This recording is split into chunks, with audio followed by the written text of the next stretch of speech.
ভেনেজুয়েলায় ৭.৫ ও ৭.২ মাত্রার শক্তিশালী ভূমিকম্প আঘাত এনেছে। এতে রাজধানী কারাকাস সহ দেশটির বিভিন্ন অঞ্চলে বহু ভবন ধসে পড়েছে এবং ব্যাপক ক্ষয়ক্ষতির খবর পাওয়া গেছে। ধ্বংসস্তূপের নিচে অনেকে আটকে থাকায় বহু মানুষ হতাহতের আশঙ্কা করা হচ্ছে। ক্ষতিগ্রস্ত এলাকায় চলছে উদ্ধার তৎপরতা। মার্কিন ভূতাত্ত্বিক জরিপ সংস্থা USGS জানায় মৃতের সংখ্যা 10,000 ছাড়াতে পারে। স্থানীয় সময় বুধবার বিকেলে 7.2 মাত্রার ভূমিকম্প আঘাত হানে। এর কয়েক মিনিট পরই দেশটি 7.5 মাত্রার আরও একটি ভূমিকম্পে কেঁপে ওঠে।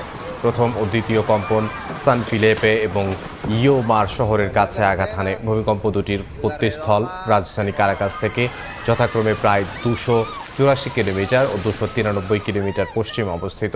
ভেনেজুয়েলার ইতিহাসে গত 125 বছরের মধ্যে এটিকে অন্যতম শক্তিশালী ও ভয়াবহ ভূমিকম্প বলে উল্লেখ করা হচ্ছে।